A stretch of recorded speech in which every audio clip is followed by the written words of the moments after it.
Doctor plus viewers அனைவருக்கும் வணக்கம். நான் டாக்டர் நித்யா, சித்தா பிசிஷியன். நிறைய பேருக்கு இருக்கக்கூடிய பிரச்சனை என்னன்னா, மூட்டுகளில் ஏற்படக்கூடிய வலி. ஆர்த்தோ ரிலேட்டட் ப்ராப்ளம்ஸ் அப்படின்னு சொல்றோம்.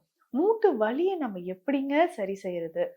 பொதுவாக கொஞ்சம் ஏஜ்டு பர்சனுக்குலாம் என்ன ஆகும்னா, ஓஏ அதாவது ஆஸ்டியோ ஆர்த்ரைட்டிஸ் அது வந்து என்ன ஸ்டேஜ் 3, 4th ஸ்டேஜ் வரைக்குமே நிறைய பேருக்கு இருக்கும். ஸோ இந்த 2 போனுக்கும் மூட்டுக்கல்ல, கால் மூட்டுல, நீ ஜாயிண்ட்ல 2 போனுக்கும் என்ன ஆகுதுன்னா, இடையில இருக்கக்கூடிய ஸ்பேஸ் வந்து நமக்கு குறைய ஆரம்பிச்சிடும். ஸோ இதனால அதிகமா நமக்கு வலி. இந்த ஃபீமர் போனோட லோயர் எண்டுல லோயர் எண்ட்ல அதிகமான ஒரு பெயின் வந்து நம்மளால ஃபீல் பண்ண முடியும். இந்த பெயின்னால நமக்கு என்னன்னா, இடுப்பு பகுதியிலுமே வலி வந்து உண்டாக ஆரம்பிச்சிடும். அதே மாதிரி நிறைய பேருக்கு இந்த நீ ஜாயிண்ட்ல மூட்டுக்கல்ல வந்து பார்த்தோம்னா இருக்கக்கூடிய ஃப்ளூயிட் வந்து குறைய ஆரம்பிச்சிடும். ஸோ சைனோவியல் ஃப்ளூயிட் ரெடியூஸ் ஆகுது. அத தொடர்ந்து நமக்கு 2 எலும்புகளோட அ எ எண்டுலயும் வந்து பார்த்தோம்னா, ஃப்ளூயிட் குறைஞ்சு குறைஞ்சு தேய்மானம் ஸ்பேஸே வந்து நமக்கு குறைஞ்ச மாதிரி இருக்கும். ஸோ இதனால உட்கார்ந்து எந்திரிக்கும்போது ஒரு சவுண்ட் வர்றது, நடக்கும்போதோ, இல்ல ஸ்டெப்ஸ்ல வந்து நம்ம ஏறி போகும்போதோ பார்த்தோம்னா, கால் மூட்டுக்கல்ல இருந்து ஒரு மாதிரி சவுண்ட் வர்றத நம்ம பார்க்குறோம். இந்த மூட்டு வலி அப்படின்னு சொல்றது பெரும்பாலும் வயதை கடந்த நபர்களுக்கு, முக்கியமாக இது வந்து பெண்களுக்கு இந்த மெனோபாஸ் டைம் அதாவது பீரியட்ஸ் வந்து கம்ப்ளீட்டா ஸ்டாப் ஆன பிறகு அதுக்கப்புறம் நமக்கு இந்த வலிகள் வந்து உருவாகுது. ஈஸ்ட்ரோஜன் குறைபாட்டுனாலையும், நமக்கு வந்து கால்சியம் டிஃபிஷியன்சி கால்சியம் குறைபாடு இருக்கக்கூடிய சமயங்கள்லயும் நமக்கு மூட்டுக்கல்ல வலி ஏற்படுது. இதனோட சேர்ந்து என்ன ஆகும்னா, இன்ஃப்ளமேஷன் அதிகமாகும்போது பர்சைட்டிஸ் அப்படின்ற கண்டிஷன் வரும். உள்ள இருக்கிற பர்சே அதாவது உள்ள லிகமெண்ட் மாதிரி ஒரு பேண்ட் மாதிரி இருக்கக்கூடிய அமைப்பு. இதுல இன்ஃப்ளமேஷன் ஏற்பட்டுச்சுன்னா நமக்கு நிறைய பாதிப்புகள் ஏற்படும். இதுல வந்து வீக்கம் நிறைய பேருக்கு ஏற்படும். கால்ல வந்து மூட்டுக்கல்ல அதிகமான வீக்கம். இது வந்து வாதம் தொடர்பான நோய்கள் அப்படின்னு நம்ம சித்த மருத்துவத்துல சொல்வோம். இந்த வீக்கம் வந்து நீர்க்கோத்த மாதிரி இருக்கும். உடல் முழுவதுமே வந்து பார்த்தோம்னா, நீர்க்கோத்த மாரியான ஒரு உணர்வு வந்து நமக்கு தெரியும். நீர்க்கோத்த மாதிரினா, நீர் உடல் முழுவதுமே வந்து சேர்ந்து, ஒரு மாதிரி உப்பசமா இருக்கக்கூடிய ஒரு நிலை நமக்கு ஏற்படுது.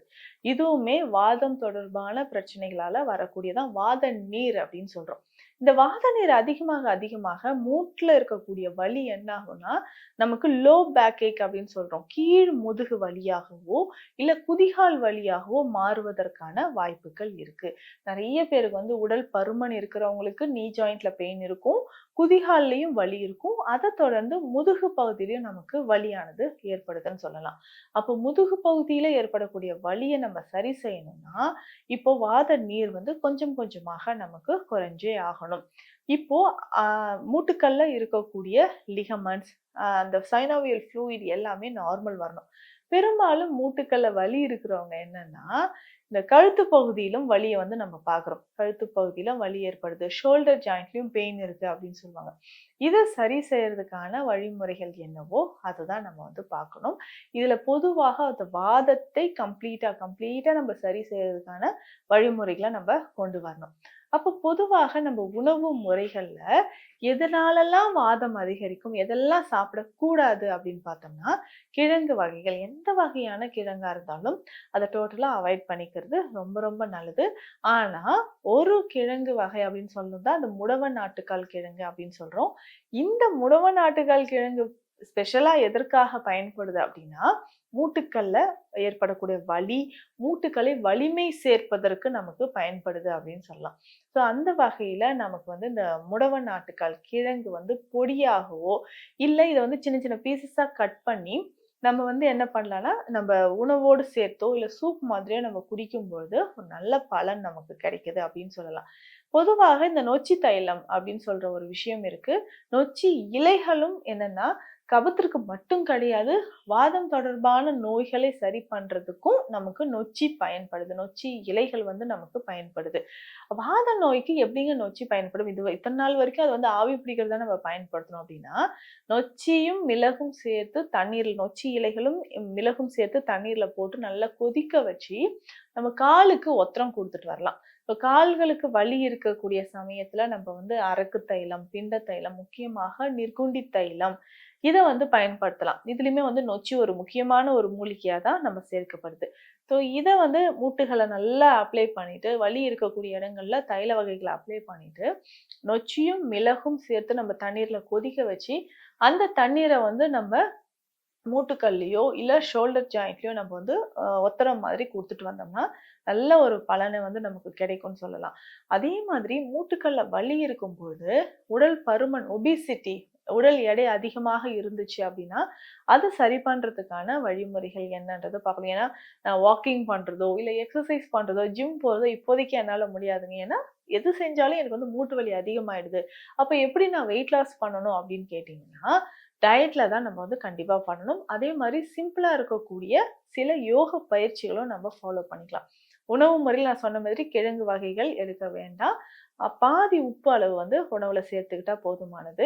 புளி வந்து டோட்டலா நம்ம அவாய்ட் பண்ணிக்கணும். ஸோ இந்த மாதிரியான வழிமுறைகளோட நம்ம சாப்பிடக்கூடிய உணவுல அதிகமான மில்லட்ஸ், காய்கறிகள் நெறைய இருக்கிற மாரி பார்த்துக்கணும். சிறுதானிய உணவுகள சேர்த்து எடுக்க எடுக்க உடல் வந்து பலமாகறத நம்ம பார்க்க முடியும். பலவீனமா இருக்கக்கூடிய நெறைய நபர்களுக்கு உடல் பலம் பெறணும் அப்டின்னா, இந்த சிறுதானிய உணவுகள சாப்பிடணும். இந்த கீரை வகைகள்ல நெறைய கீரை வகைகள் நம்ம சாப்பிட்டுட்டு வரணும். அதுலயும் வந்து பார்த்தோம்னா, முருங்கைக்கீரை, தாளிக்கீரை இந்த 2 கீரையுமே மூட்டு வலிகளுக்கு ரொம்ப ரொம்ப சிறந்தது. இதையும் நம்ம வந்து பயன்படுத்திக்கலாம். இதுல நம்ம சித்த மருத்துவத்துல பயன்படுத்தக்கூடிய நெறைய மருந்துகள் இருக்கு. அதுல முக்கியமாக பூனைக்காளி பயன்படுத்தி செய்யக்கூடிய மருந்துகள் தான் முக்கியம். இது வந்து நாதவிந்து கர்ப்பம் அப்படின்ற ஒரு கர்ப்ப மருந்தாகவே இருக்கும். இந்த கர்ப்ப மருந்த எப்படி சாப்பிடலாம் அப்படின்னா, காலை, இரவு 2 வேளையுமே நம்ம வந்து இந்த கர்ப்ப மருந்த சாப்பிட்டுட்டு வரலாம். இப்ப இந்த கர்ப்ப மருந்து எப்படி சாப்பிடணும் அப்படின்னா, பாலோட கலந்து உணவுக்கு முன் காலை, இரவு 2 வேளையும் நம்ம இத ஃபாலோ பண்ணணும். ஸோ இந்த மாதிரி நம்ம ஃபாலோ பண்ணிட்டே வரும்போது, நம்ம உடல்ல இருக்கக்கூடிய வாதம் தொடர்பான நோய்கள், மூட்டுக்கள்ல இருக்கக்கூடிய வலி, வாத நீர் இது எல்லாமே குறைய ஆரம்பிச்சிரும். அதே மாதிரி குதிகால் வலி இருந்தாலும், அதற்கு ஏற்ற மாதிரி தைல வகைகள், எருக்கம் பால் தைலம் அப்படின்ற ஒரு மெடிசன் இருக்கு. இத நம்ம பயன்படுத்தும்போது இதில இருக்கக்கூடிய மூலிகைகள் எல்லாமே உயர்ந்த மூலிகைகள்னு சொல்லலாம். இந்த எருக்கம் பால் தைலத்த குதிகால்ல நல்லா அப்ளை பண்ணிட்டு, வெந்நீர் விட்டு விட்டு நம்ம வந்து ஒத்தடம் குடுக்கலாம். இந்த மாதிரி நம்ம பயன்படுத்தும்போது, மூட்டு வலியோ, இல்ல இடுப்பு வலியோ, குதிகால் வலி இது எல்லாத்துக்குமே நமக்கு நல்ல ஒரு தீர்வு கிடைக்கும். இந்த பதிவு உங்களுக்கு பயனுள்ளதாக இருக்கும்னு நம்புறேன். மீண்டும் அடுத்த பதிவில் சந்திக்கலாம். நன்றி.